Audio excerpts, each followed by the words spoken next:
welcome back to another episode here of the Atheist Apostate, otherwise the AA.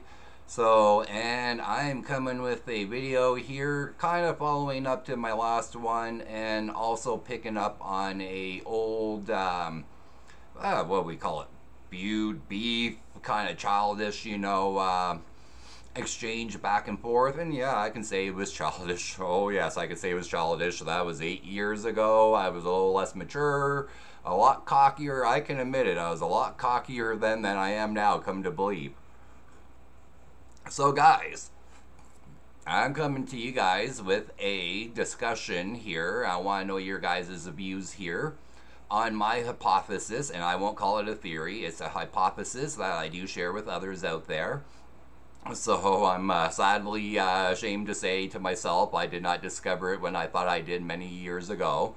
And I wrote I called it an essay then, I guess you would call it a blog now, on morality, based off a discussion I had with a gentleman called Tim, otherwise known as the BibleThumpingWingNut.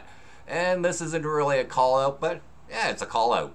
So it's unresolved. We've never picked it up from back then. I was cocky, ignorant, and arrogant, and didn't really know how to deal with evangelicals who like to play semantics and how to handle their tactics to not lead you to how they wanted led, but to keep it on track and stay focused, which he never stayed focused. He bounced like a mofo and accused me of never staying focused. Now I know how to keep him in track and in line. So 8 years of maturity and experience, yeah, I've learned a few things. So due to that encounter we had for several months with the BibleThumpingWingNut, aka otherwise Tim, so I wrote a blog called Morality. Where does morality come from in social contracts? So this was my hypothesis, and pretty much still is, on why we have morality and why morality, and I don't have as much in there, but why morality is subjective. It is not absolute, like Tim, aka the BibleThumpingWingNut, claimed. So, well, I think if I was Pine Creek here, I've been watching him of late, and his little sarcasm, I think God's trying to close my throat off here. So, am I correct? So he doesn't want me telling the truth about this here. He's trying to mute me. Oh, sorry, big guy. Not working. All right here, all joking aside. There, let's get that pipe whistled up a bit more here. We lubed up. All right, so morality is not absolute. Morality is absolutely one thing. It's subjective, based on where you're from, your culture, your religious belief, your sect belief within your religion. So it is all subjective, and it changes as we progress or regress as a society. So this leads into my previous video I did relaunching this channel on a rebuttal to two viewers from the Pine Creek channel. So on, a proposed question asked by the guest host, and I won't get into that too much, but it leads into this because of morality and how our morality has actually changed from the time period I would have chose to live in, based off the question proposed by AP. If you guys want to know more about that, go check that out. I'm not sure if I'll remember to link this at the end of the video description, that video. But anyways, back on track, focus. So I thought I would do this video here on morality and where I thought morality came from, and as I was cleaning up some old crap from this YouTube channel and my thing, I saw the BibleThumpingWingNut response video, which, if I remember, I'll link that here too, on atheists are not bad people and we do have morals. It was a short video rebuttal 8 years ago, before I knew how to really work this technology. So on his comment. So let's get to this. Morality and social contracts. Why I have my hypothesis, and this is what it is. So where does our morality come from, and why don't we share the same morality worldwide? More so if we are we have an absolute God, if we have a creator, it doesn't matter if it's the monotheistic creator, the Hindu creator, So, you know, a pagan, why are our morals different? Well, if you look at what paleontologists have told us based off their research and their studies, most bands of Neolithic, Paleolithic people were between 5 and 8 to 20 maximum, being a large band of people. A large band being up to 20, the average 5 to 8. So very important we remember 5 to 8. So predominantly you had more males in there. Why is this important? And my cat's going crazy. Because morality has been claimed, you know, certain things, like one gentleman claimed in the other video that, you know, we would have had more chances of rape back then because there would have been less women to men ratio and they would have been more physically dominant. Paleontologists have told us that's actually false. That's incorrect. So in these small bands of 5 to 8 people, every person in that band mattered. Every single person. The loss of one member meant one less person to hunt or one less person to gather. So hunting and gathering was your survival. That was your food. Not only was it your food as a hunter, you also made bone out of, you know, our tools out of their bone. They made clothes out of their skins. They used the fats as a source of fuel. So, you know, it was more than just a food substance. So every member in that band mattered. With that being said, at one stage in time, someone must have committed an infraction. You know, whether it was rape, murder, they stole, they punched someone, they harmed someone. And when that first happened, that small group got together and said, listen, we'll use murder, for example, because this is one of the situations that paleontologists have brought up. And they have stated from their research that if someone within the band of 5 to 8, up to 20 largest, so if you committed murder in that band, you were ousted. Boom, gone, bye-bye, see ya, you're out. You've been, you know, what's the word, Christians here? Excommunicated. So to make it in terms that you would understand, you know, they shunned you. They kicked you out of their society. So what happened when you were kicked out? Chances are you were not going to survive. It was a death sentence. Unless you found another small band willing to take you in, and chances are they wouldn't, because if you were kicked out and shunned by your society, excommunicated, so you weren't going to be taken in by another community. So you didn't want to murder once they started kicking you out for murder, because that was a death sentence, and that was a grave, you know, situation. Guys, grave. I'm not sure if you realize. Go and do some research on the Neolithic and Paleolithic, you know, time periods of our history. So losing a member of your band to an infraction, to break into one of your social rules, a contract, I call it, a social contract, you lose that member. That's one less person to help you hunt. That's one less person to help you gather. That's one less person to help you make tools. That's one less person to help you survive as a community. So you didn't want to really shun these people, but if you had to, you know, they made laws. So you thought twice before you did something. So if I was going to harm you, I was going to kill you, you know, I see this guy walking, you know, down the road in my little tribe, and I want his spear. I like his spear, so I come up and I boom in behind him and I stab him. That's not too good to the society at all, and now I've committed an infraction, and my society has said that infraction is a result of being excommunicated, thrown out, so shunned. I'm no longer able to be there. So if I liked, you know, George's spear, and I thought about stabbing him in the back for it, I'm going to stop and think twice, because Fred, you know, last year stabbed John in the back, and he got shunned, and about 4 months ago, we found his decomposing corpse. Oh, shoot. Do I want to be that person? Do I want to get shunned? Do I want to get kicked out? Do I want to be excommunicated and on my own? Hell no, not at all. I want to stay with my band. I want to survive. I want to live. I want to reproduce. In the Neolithic time period and Paleolithic time period, they have evidence, more than evidence, proof that when bands would meet together, not only did they share technology and items, they also exchanged partners, women. I hate saying it, but yes, that's what they did. They would exchange women. So, and that would help keep the gene pool fresh. It would help with population, and it would help new little bands form, because you didn't want a large band back then, because the larger the band, the more resources it took, the more resources you needed, and the harder to survive it was. That's why the ideal size that they discovered was between 5 and 8 and no larger than 20. So you would get smaller bands breaking off and, going about. There was no need for rape till you got more people gathering together. So as you already now have one social contract that you won't commit murder to another person or you'll be excommunicated from the community, they now have a new situation they're facing. They are now facing for the first time someone raping another. Well, no, it's not just hurting one person. Raping someone hurts your loved one. So it hurts you. It hurts everyone around you. It's a social echo. So it ripple. So just like murder, you lose a loved one, that hurts you. That hurts the family. That hurts the friends. You miss them. That's not good on society all around. So now you have two social contracts. As we get into a bigger society and Fred, decides he's going to be sneaky because he has an opportunity to steal George's, basket of food. So we add theft to our social contract.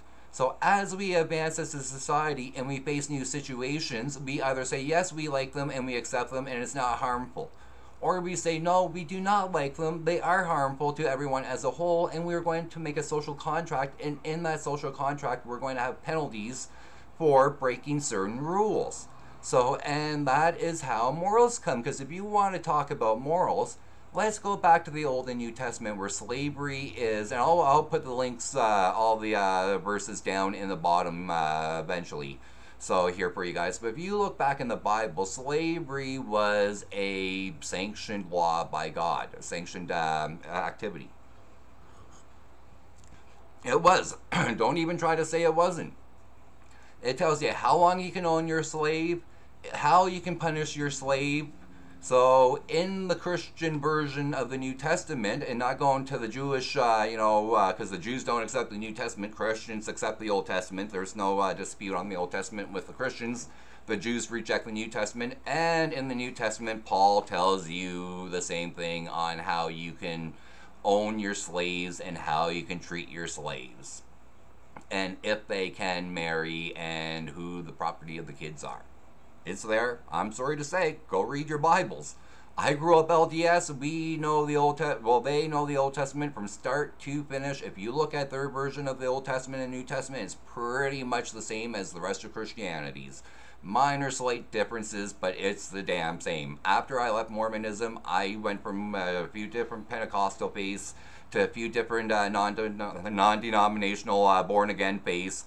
And minus a word here or there, it's the same text within the LDS book, or LDS King James version of the New and Old Testament. Nothing different, minus the text. What's the word I'm looking for? Meaning, the context is all the same, guys. So it is what it is. Slavery was something that was once condoned by the Bible. It is the whole basis and purpose for the slavery fight over with emancipation. So the South said it was their God-given right and would state Bible. So they would quote the verses to back their claim in their right. Islam believes in slavery. Islam believes you can own slaves. Islam believes that, slavery should be legalized. So they have sex slaves. Pure fact. Not something I'm making up. Pure fact, guys. And both are facts. So, do we believe in slavery in most societies today? Do we accept slavery in most societies today? Hell no. We don't. That's something we once found moral. Once found moral. We no longer do, guys. We no longer find it moral. Why? Because we advanced as a society and we realized that owning people was not right. We realized beating people as property was not right. So we realized raping slaves was rape. It wasn't your property and you can do as you want and they had no right, so it wasn't rape. It was rape. So I'm sorry to tell you guys. We changed those morals, and those morals are found in Quran, the Old Testament / Torah, and in the Christian New Testament. It's there. I'm sorry to say. So you can find it. I'll have the links down in my descriptions where you can go look them up. The verses before and after. I'm not cherry picking you guys. I'm just telling you how it is. So we added with time to contracts that we made with one another to say we will accept something or we will not accept something. So we went from expelling someone from our society, aka excommunication for you religious monotheist ones, to instead of expelling someone from our society, to incarcerating them into our society. So we started building jails and prisons, and instead of excommunicating them and sending them into the wilderness to die, we started to imprison them. Up into the, not the Talmud, the Torah, we still had, if a woman sinned and she committed adultery, so if she was not stoned, she was sent out into the wilderness to die. So she was excommunicated from the community. So this is a Judaic teaching even back into the foundations of Judaism. That's only a few thousand years ago. We still believed in sending people out into society or out into the deserts or out into the wilderness to die. So for committing infractions against the social contract they had at the time. We no longer think it's morally acceptable to send someone out. I live right near the Rockies. Right over on the side of my house is the Rocky Mountains. If you can see through the smoke, that's fire smoke. I'm only 40 minutes from the Rocky Mountains driving, 15 minutes the way of the crow. We don't send our people who commit crimes out into the Rockies to die and survive on their own. I have on this side of me, just 2 streets over, a jail. So a holding cell, and then they have a prison just a few hours up the road. We incarcerate our offenders now. If you break our social contract, what we call our morals and our social contract, our laws, you are sent to a jail. You are sent to a prison. We deem you to be paying a certain amount of your freedom in years or months or days, depending on your infraction, locked up, incarcerated, instead of sending you off into the wilderness now like they did in the Neolithic, Paleolithic, and even up to a few hundred years ago. So this was still common practice to do in places. Oh, how we have evolved. And people say that God's morals are absolute. Absolute bullshit. They are. It's absolute bullshit. That claim is the biggest piece of horseshit out there. Sorry guys, it is. You go to an Islamic world and you tell them it is immoral to stone a homosexual or to throw a homosexual off the top of a roof or to hang a homosexual. You tell them that that is immoral and they're going to laugh at you and tell you it's right in the Quran and Surah. So it is law, Allah, told Muhammad. So that is what you do. If you are an atheist like myself and you other viewers, or the majority of viewers, I'm assuming some theists are watching this, but for us who are unbelievers, we are to be killed. We are the unfaithful. If you are Muslim and you leave Islam, you are worse than an apostate. You are to be killed. So we in the westernized world, for the most part, do not believe we should do that to others just for disbelief or being a homosexual. We don't believe killing them and stoning them, and that is something we have progressed past. But you go to the Islamic world and that is their moral law. Not is it just morals, it's their law. It is. I'm not making any of this up. You go research it, you go check. So you Muslims who are watching, if there's any Muslims out there, you guys know. You know it. So you go to some Christian countries in Africa and you have corrective rape. Corrective rape. So if a lesbian is a lesbian, it is legal to rape her and to try to change her back into a heterosexual. Sadly, guys, if you're gay in those Christian countries, it's a death sentence for you guys. I'm sorry, man. Corrective rape for the ladies, that disgusts me. Just disgusts me. Come on, guys. Seriously, corrective fucking rape? Excuse my French, but that's just disgusting. Just as disgusting in those countries, and we're talking morals, and that's morally acceptable in those Christian African countries. Christian? So not Islamic, Christian? Oh, yeah. Moral. No, it's not. But that's subjective. See, morals are subjective. What's also just subjective in those countries, And yes, I'm going to have a cigarette. So I should call myself a smoking atheist apostate. In those countries, it is legal and morally right to sew a girl's vagina up, her hymen. So it's genital mutilation. So, and until she's no longer a virgin and she marries and she's about to lose her virginity, she remains sewed up so she cannot be defiled and remain a virgin. And that is morally acceptable there. That is disgusting to us. Us in the westernized world, we find that repulsive, disgusting, immoral.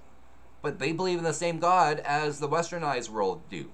Their Jesus and their God is the same God. You guys can debate it amongst yourselves, amongst the Christian sects, but you know what? It is what it is. The Bible, the New Testament, Yahweh, so Jesus. Muslims, the Surah and the Talmud, it comes from Allah to Muhammad, according to you guys, an absolute word of God, infallible. Some Christians take it as the word if you're evangelical. So you take it as a literal word. If you're not evangelical, you take it as interpretation, and it is, it's the word, written by man but inspired of God. So it depends on how you see it. But your morals, depending on where you were born, what religion you come into, what religion you were taught growing up, is what your moral belief is going to be. So if you're in a more westernized society, your morals are going to be different than a more conservative Islamic state or a more conservative country, Christian country like the Philippines, or which also is known for genital mutilation, or the African countries who are known for it. So it is subjective. Our morals have come from our groups from the Paleogenetic Neolithic age of small hunter and gatherers getting together and saying, once they've encountered something, we cannot accept this. We are going to give a penalty if you do it again, or anyone who does this, and if we will carry it out. So it's not beneficial to us, and it's not beneficial to you to commit that infraction once we now know it's no longer good, and we now have a social contract, and we now have a moral ground to stand on.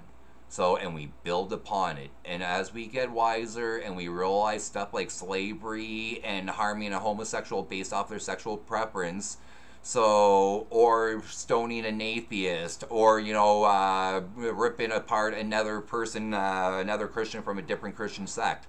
Once we realize that it's no longer okay, and we've done stuff like that in history. The Catholic Church with the Cathar Crusades. They went in and wiped a whole completely different sect of Christianity out because they did not believe in the Catholic version of Christianity. So, pure fact. So we have had that intolerance for a long time. And as we progress, we start realizing certain actions that we once thought was moral, once thought was okay, is no longer okay. So, true fact. So, do we still support slavery? True or false? No. False. We no longer support slavery in the westernized world. We call it immoral. So if you're a Muslim, you're probably answering true. Slavery is moral. Simple fact. So alright guys, morals. Why do we want to credit it to some deity when they change over and over? And why do we want to diminish our importance? Why do we want to downstep our intellectual evolution? Why do we want to give credit to some sky daddy where his morals and his books that are taken as the literal word that he's uttered himself to a prophet on earth is as immoral as you can believe? Let's not sell ourselves short. We have screwed up over time. We have done evil, harmful, bad things to one another. Eventually we start learning as we progress and we see the harmful effects that we no longer believe that is a good thing for our societies, and we change our moral grounds, we change our laws, and we evolve to become better people for the most part. So I'm not going to drone on much more, guys. This is where our moral grounds come from in my view. This is my hypothesis. I will be updating my blog because I wrote this 8 years ago, and I think I can give a better blog than that. So it will be linked in the description eventually to the website. Hope you guys have some feedback here. If you agree with me, let me know. If you disagree, let me know. And just don't let me know you disagree with me. I want to know why you disagree with me. I've given you my reasons why I think the reasons I think. So why my hypotheses are my hypotheses. Let me know why your beliefs are your beliefs if you disagree with me. Or if you agree with me but not for the same reasons, let me know why you agree with my ultimate end goal but not the path that gets me there. So, alright guys, here you go, Bible thumping wingnut. Thank you for being thought-provoking over the time that we had known each other. So, I'm poking the bear, I guess. Oh well, I poked the bear. Until the next video, guys, this is the Atheist Apostate saying, have a great day.